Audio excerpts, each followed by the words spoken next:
started my behind the permits. Listen, guys, this episode right here, you do not want to miss. My guest that's here today really don't need to be introduced. He really, really don't. But I'm going to just tell you who it is. He is Malik the Creek Carter. Yes, Malik Carter, my guy, my friend for 20 years, who have always been self-employed from mortgages. Oh my God, mortgages, real estate, investor. And this is all before the stuff was really popular. Like back in the trenches when we was doing stuff out of the houses and opening and closing businesses. You know, you want somebody to know what it's like to go ahead and be able to win and lose and win again and win to the point the losses become less. You know, nobody is like this better than my guy, my good friend, Malik the Creek Carter. Malik, thank you so much. Yeah, thanks for having me. I appreciate you. Thank you so much for being thanks here. Thanks for what I gotta say. So Malik, let me tell you. So let me first start by saying, and I always say this about Malik, you probably know this, but when I first started as an expediter and I needed some permits, I wanted to pull permits, and you literally was like, oh, I got a couple for you. You had like 3 at one time. Mm-hmm. I'm like, dang, that was quick. That wasn't hard. We was going through the permits, but you didn't know at that time I was still working out my kinks of trying to be better. I know you were new. You know, you knew I was new. Yeah. So I was still trying to work out my kinks to be better, but you knowing me, you know, I'm gonna keep at it until I get it right. So it was like, wait a minute, you know, but you took a chance on me, and then I just tried to build those blocks, you know, and then not long after that, the pandemic hit. Mm-hmm. I was like, oh my gosh, the pandemic hit me bad. But it kind of depressed me for about 3 months. But I'm gonna tell you one thing, I learned real quick, because by then I'm dealing with several clients at a time. So that was really around the time where I had to learn how to read blueprints, and I had to learn how to do certain languages and stuff like that, and what they asked for. But it didn't shut down, in, like I said, in a certain period of time where I've already built relationships by then. By then, I've already built relationships before the pandemic with the city. So it allowed me to become better aware of the people I was dealing with, because I didn't know what the pandemic was going to wind up being anyway, but it wound up being a blessing. It's the first year we made our first 6 figures. So it wound up being a blessing, and then it was on. Then you had to show up. You had to show up hard, you got to show up heavy, you had to create a team and everything like that. And you know more what that is like with creating a team and that kind of thing. So I mean, I think really that was the perfect storm for you, because the city just went online, and so nobody really had any expertise at it. Yep. Like even older people, nobody knew what it was going to be like. And not only that, they changed the rules from that same time around. You know, having the now you got to get the engineer approval and changing the amount. So it was a lot of stuff. So it's like the perfect storm for you. Like it's really going to business out. It was a perfect storm. You was either going to show up, or it was going to put me out. Literally, it put me out for the first few months, literally. But after that, everything just clicked. But it was still off of building relationships, because even after everything got lifted, I wound up back downtown.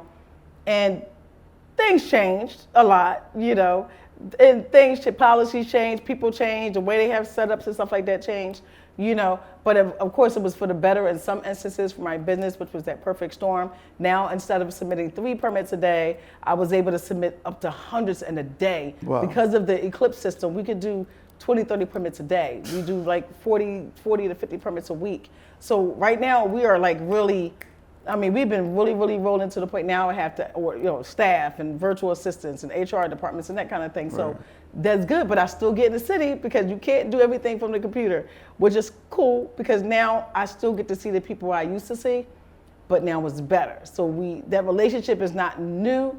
It's like, hey, where you been? What's going on? You know. But even during all that process, you remain loyal to us. And look, and real estate was still real estate, right? Investment was still investment. Only difference now was that L&I was on a rampage. It's like the light was switched on or something was cut, and they said, ready, set, go. And every single body they could shut down, they were shutting down. They were shutting people down during the pandemic, okay? Yeah. They were only letting certain people work during the pandemic too.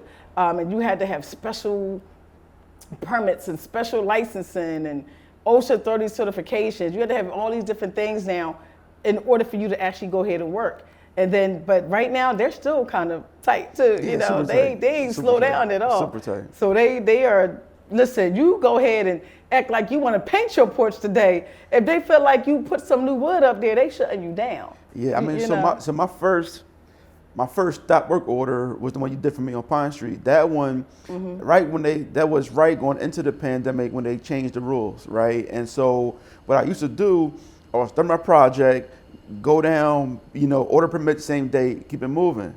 But then we applied for it, nothing was coming. Nothing was coming, and so now like 10 days later, I went to the project and I get shut down because the easy permit was dead. I couldn't use it, and so that was and you helped me get that. That's my first and only make safe I ever had, and you definitely cleared it up for me, so I could get back to work through the pandemic. That project, because of the pandemic, took me a year and a month to do. A year and a month to do. A year and a month because I couldn't get the stop work order lifted.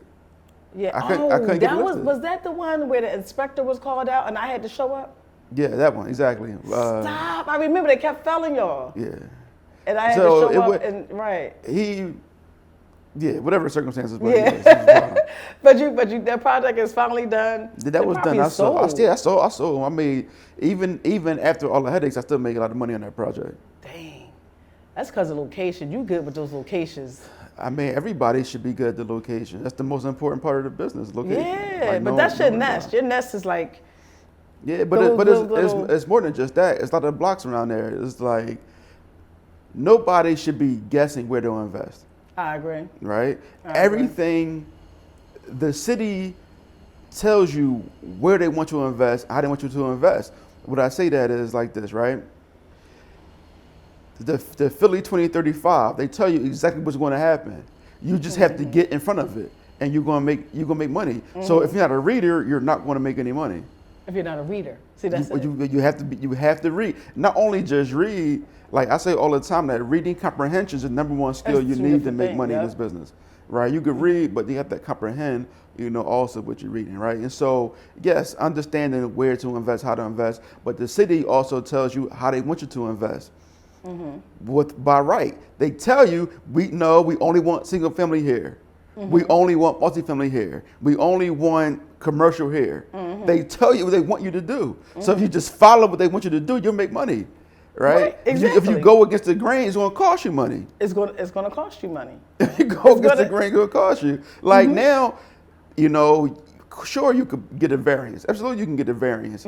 But that by right, like, listen, let me just get something by right so I don't have to necessarily get the variance and wait, so on and so forth. Sometimes you're like, you know what? This building is 2,400 square feet. It makes no sense for me to do a single family house here. Let me go ahead and get the variance, which I've done before. But for the most part, I'm going for the low-hanging fruit. Exactly. Right. But a variance is not guaranteed either. And the variance is not guaranteed. So now you done pay for the architect, you pay for your expedite, you pay for the attorney, you pay for the engineer, you pay for all this stuff, right? You go before the neighborhood association. They don't support you, even if they do. And then you go to the board. They deny you. Now you done spend 7, 8, 9, 20 grand. That's exactly what I said. Yep. And you didn't get it. And so, but no, like 100%, you have to know, don't go against the grain. Like the variance is, I understand, get it if you want to build something that shouldn't be there. But what I'm doing right now, I'm really going with the grain. Like what the city wants. Buy what's on. My thing is, I always tell people, buy based on zoning code. You can never go wrong. Can't go wrong. But whatever is there, do that thing. Do that thing. They said you can do it, do that thing. That's true. But another thing, when you're talking about multi-level conversion and multifamily, although you have those by rights, which is the RM1s, it still depends on your square footage. Because sometimes some RM1s can't be an RM1 because they don't have the square footage. Right. Or they can't be more than, even if it's a 3-story, they can't be not more than a duplex because of the square footage. Or your CMX 2.5s, which is another by right zoning, just so you know. Where you can build up another story, if you want to another apartment and that kind of thing by right, or you can get an addition on any property, but you still need to apply for the right to do it. People think because they are that right, then they can just make it that. I know, you have to apply for the right to tell a city, hello, I'm invoking my right to my multifamily use and I want to now do that. you know. Right. So, but even beyond that, now you have overlays. So even though you have the lot square footage, you have the right zoning, yes. but it's an overlay. So you thought you could build this 3-story roof deck. Yeah. And they like, nah, we don't want roof decks over here. That's right. Then now in South Philly, some places, you can't even put bay windows. Nope. So now you did a plan that require a bay window and Yeah. get denied because on these few blocks, you can't do a bay window. You can only do straight up. So, you know, understanding that zoning process, at least having a decent feel for it, has somebody you could call while you're under contract. That would be the smart thing to do. That Just would go be ahead and, as smart, because the overlay thing is serious. That overlay thing is, believe it or not, how I actually, when we do Airbnbs, we look at zoning and will turn you down, because I'm not doing an Airbnb if I know that the area overlay is not allowing visitor accommodation. The city already deemed it on their list, and we just go to that. Yeah, they're not allowing visitor accommodation here, so we already know we can't get you that license. We can't get you that permit. So it makes sense for us to do it that way. The same difference is, let's just say, I got a scenario for you. You are a CMX2, right? For those who don't know, that's a commercial mixed use with 2 apartments at the top, okay? And while you're a CMX2, say you was a laundromat, right? For years, but you're a new owner. You don't want it to be a laundromat. You want it to be a daycare center, let's say, right? But guess what? Since then, they rezoned the district in that area. They rezoned the area. That area is now RSA 5. Now what you going to do? Well, it don't matter, because I was already a CMX. It does matter, but you have to keep it as a laundromat. What do you mean? I don't want to be a laundromat. No, you want to be a daycare center. You can't be a daycare center unless you go through zoning board of approval. Why, when I have the by right as a CMX2 to be a daycare center? Because the moment that the moment the area changed, it changed everything, which means that CMX now is fine the way it is, as long as it's state of use. But the moment you change from that, you're liable to the RSA 5 guidelines, which means anything that you want to change it from, anything that's not the existing use, will require a variance, period. Whether you have it by right, not, it doesn't matter. And guess what? Your building is like 3,200 square feet. You know, so you're screwed. So you got to do a variance, which is association and whatever, 4 to 6 month process, $7,000 down, because you're talking about $5,000 minimum for the attorney and another $2,500 for plans or whatever, you know. And then those not even the plans to go to permits. We didn't talk about permits. We're just talking about. So yeah, it gets crazy. It gets crazy. So, question: you are familiar with unsafes, right? Sure. Have you ever purchase unsafe? Unsafe meaning these are like the big orange signs, notice of eminently dangerous buildings. Have you ever purchased any of those properties either on purpose, because you got it cheap enough? Have you ever rehabbed them? What was your experience rehabbing them? So I bought 2, one on purpose, one the tenant called Illinois and got it unsafe for me, right? So the first one did have fire damage, but I got it cheap enough, and you know, you were actually able to help me out to get that remove the unsafe. But I ended up not even finishing that project. But the rehab was the same, like a fire damaged house and a house that somebody lives in. They're all shells, right? If your grandma lived there, but the plumbing leaking, the electric not been tubed is bad, it's the old oil heater, it's a shell. So if it's a fire or your granny lived there, it's the same exact property. It doesn't matter. So I wasn't afraid to go into it. It cost me a little bit more money in lumber, was my budget, but I ended up selling that project. But the other one is a 2-unit building, and I believe it was a tenant called Illinois on me. So it was a tenant in the building? It was a tenant in the building. It was a tenant on the upstairs. And I felt like we had a decent arrangement, but maybe she chose otherwise. You know, but I believe because they said that somebody called. Why would somebody have a reason to call? Right? And so I had to do a light repair. It wasn't even really visible, but I had to get that squared away, which it got done. But and that was recently, actually. So the tenant, you know, I'm thinking like, okay, it's a tenant in there. There is no rental license, but you know, she's an old lady. She seemed pretty decent. She's paying this, and then but she understands the rent gonna go up. I want to upgrade, whatever. And so I asked her. I said, "How?" I said, "Man, okay, you understand that if this apartment was on the market, I would get X. Right. I understand you're not going to pay that much. I don't want you to pay that much, right? You tell me. I don't want to ask you to leave. You tell me, how much do you want to pay?" She gave me a number. I said, "No problem. We'll do that, right?" I thought it was nice too. Yeah. She ain't paid yet. What? She still ain't. I asked her what she wanted to pay, and so Wow. when I went to I couldn't get the rental license. All of a sudden, my job bought it with no violations. When I got the rental license, all of a sudden, oh no, it's unsafe. So now I gotta do the unsafe to get the rental license. So To she get the in renter's there, license, yeah. you know. But now I don't like doing evictions. Yeah. Who I wants to don't do an I don't want to have to eviction? evict this little old lady. Yeah. But you have to pay something. You can't just. It ain't free. It's not. This is not. What's she paying before you got there? The owner said she was paying, but I didn't care whether she really was or was not paying him. You know, but because the thing is, he was an older gentleman. He moved to Georgia. He didn't care about the house, but so he wasn't taking care of it either. It was really in a state of disrepair. Yeah, So, but she was living it. She living in it like that. Yeah, she lived there, but probably because the rent was low. But like I said, I'm like, all right, I'll do these repairs. You got the leaks, no problem. You got your bathroom racking, no problem. I'll do these things, and like I said, and the rent that she said she could pay was a very low rent. She can't find it for a 3-bedroom, 1-bath in University City. She was never going to be able to find that. Can't find that anywhere else. Absolutely not. I didn't negotiate with her. 1 bedroom. I just asked, like, how much lucky if it's can you 800. pay? Yeah. She said, "That's all right, cool. We'll do that, no problem." That's what I'm talking about. And she's still there. She's Trying still to be there. a good guy. And she's still there. man. Does she still live there?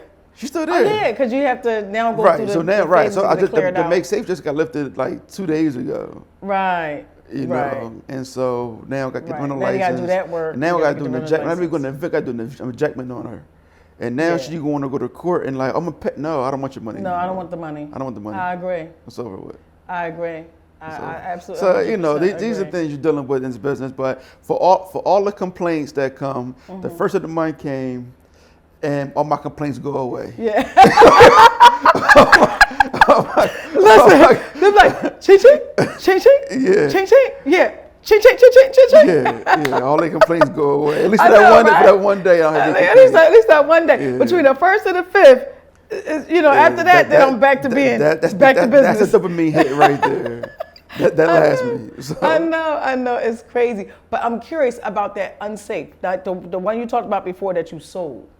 Now, how did that, like, how would you, so you sold it after you cleared the unsafe, or you sold it with the unsafe? That one, it was so, what did I say? It wasn't finished. We never. But you did get the unsafe. So we got the unsafe permit, but we didn't clear the unsafe. We didn't Right, do you the didn't work. do the work yet. No, but no, that's no. still good to at least get that, but let them know that, okay, we have the unsafe permit, you guys have to do the work. So you can call the inspector and all that to close it out, that's on you. So I told them. Yeah, so you can be held unliable for that. Well, I told them what to do.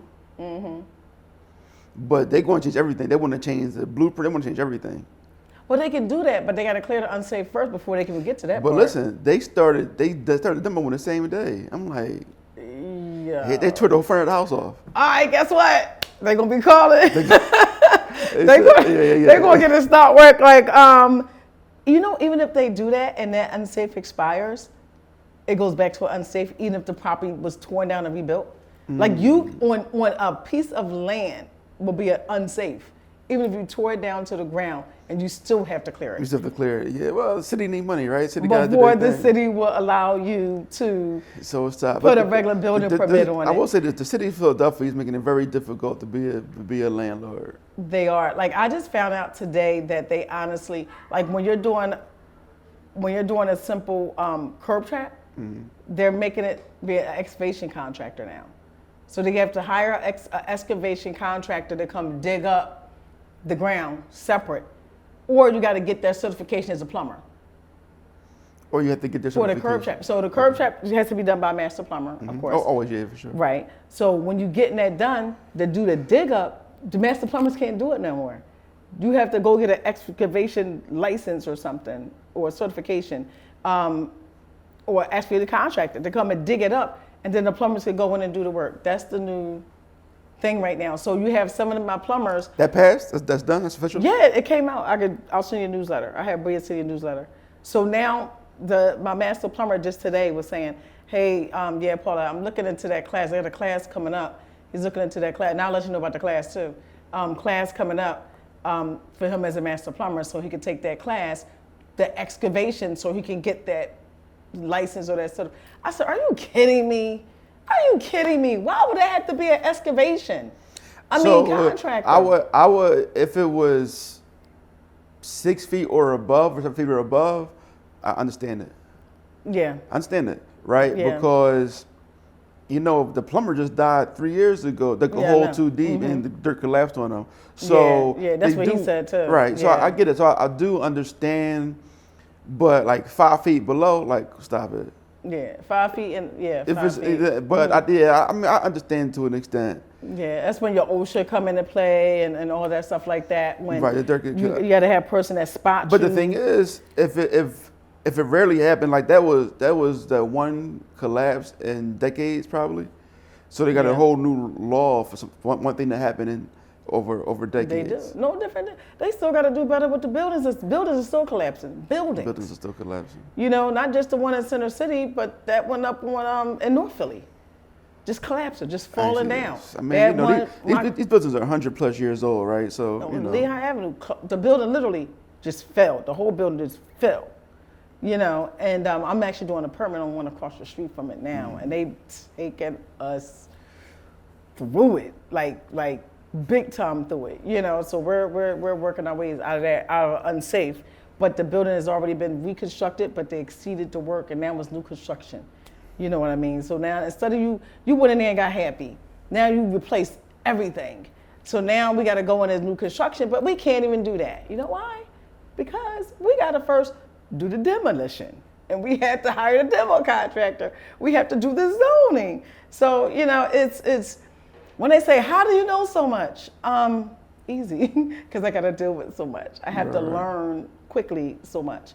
So all right, so we talked about the orange signs, stop work orders. You experienced stop work orders, correct? Right. She's so funny.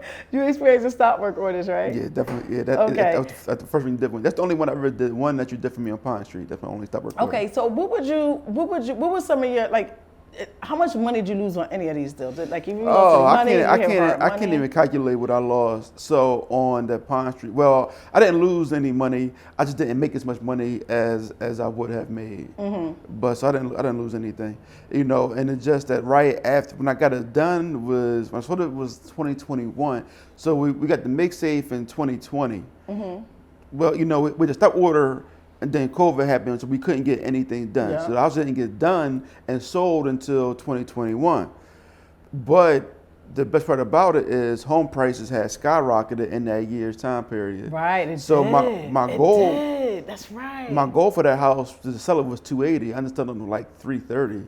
Ooh, that's right. It was a seller's market at that time. Yeah, it went crazy. Oh yeah. So I didn't lose any money. I didn't make as much money as I probably should have. Right. But I might actually make more money. But yes, just having to carry that loan for that time period, having to carry that insurance and renew the insurance and you know, everything else. That was a and you still had to pay the contractors. To pay the contractors and still buy the materials and still. Yeah. So you know, but that was a struggle. But once it got lifted, you know, it was smooth sailing once it got lifted. But even now, the rules keep changing, like all this stuff, and the insulation got to be a little bit thicker. The walls that are 2x4, 2x6, unless you're going to use it's just a lot of stuff going on in the building trades in the city of Philadelphia.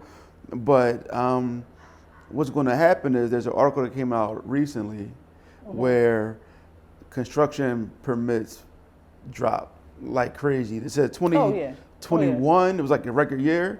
2022, it felt like 43% or something crazy like that. Like the building permits are just not what they were, not even close to what they were. Now, part of that is due to the expiration of the tax abatement. Yeah, they changed that. Right, so everybody was rushing to get the permits prior to then, but now, yeah, it's probably gonna be a lot less. Yeah, yeah. How about that? Yeah, they really. That's why you have to stay in the know. We go to the city about 2 to 3 times, about 2 times a week, sometimes 3. We have to stay in the know all the time. You want to always deal with somebody who's, as an investor, you want to deal with somebody who's actually still investing, because they know what the current market, they know what the current material costs, they know what the current newest bank they want you to use, or whatever credit play they want you to use, or whatever, what's your project. So question, I know you're Cash Flow Bros 100%. As well. We'll actually see Justin next in a couple of weeks. So could you tell everyone, I guess, who you are? That's your camera right there. To everyone, how can I get in contact with you through your social media handles, as well as like if you have a website or something like that, or how can they, or what Cash Flow Bros is? I got you. So what Cash Flow Bros is a real estate education platform. Myself, my guy, Justin JES Construction. He is a contractor. I'm also a licensed realtor here in the city of Philadelphia, and so we came together to really be the mentors that we wish we had. When he and I started, there was no YouTube, there was nobody teaching us stuff, and so now I got out of my scarcity mindset and went into an abundant mindset and decided to teach other people how to make money in this real estate space. So our goal is there's other people trying to tell you to be multimillionaires. Our goal isn't that. Our goal, we want to help you get your first or next investment property and then make at least $2,000 a month so that it'll change your life, because I know it changed mine, right? When I went from making $2,000 additional dollars and start buying stuff, you think about that, the most people when I was doing mortgages, when I was doing credit reports, most people were in debt at maximum $30,000, right? And so if you stop adding to that debt and make an additional $2,000 a month, then you could be debt free in 18 months, right? Your life would be super easy if you're debt free. Yeah. Right? And so that's what our goal is, to let's get $2,000 a month and then save that, reinvest that, get on to the next one. How it can be reached, thecashflowbros.com. My personal Instagram is realestate_coach_Carter. Right. And you're going to get a straight no chaser. Let me just tell you, okay? Malik is from the old school and the new school. He's going to give it to you straight up, no chaser, He's going to be excited for your wins and be like, when we going to get the next one, okay? He is not going to sit up there and hold your hand, but he's going to be there. He's going to give you that tough love that you're not used to getting, to hold you accountable. But most importantly, you want to show up. You want to show up to learn this craft, to learn what you do, because can't nobody teach you if you don't show up for yourself. You got to execute. You have to go ahead and execute. And I've seen and personally know both the Cash Flow Bros, and they both diligently is constantly in different projects and moving and things, and already have they have like what they call a system. They have such a system now where they show up if they want to show up, but they have people that actually teams that work with them and for them, so they go out, but they are already getting money every month. Like he said, listen, I'll be mad until the first of the month come, and then I'm better again. You know what I mean? So, both of them have that wealth of knowledge where they're teaching other people and training other people. Mentorship is the first key. Learn from their mistakes, okay, that you don't have to make. So you want to make sure that you learn that. And also make sure that you get your GC license, because that's also key, always controlling your own project, and you'll be good to go. Again, I want to thank you, Malik, for coming. I appreciate you, and stay tuned to the next episode, and I'll talk to you guys then. Peace.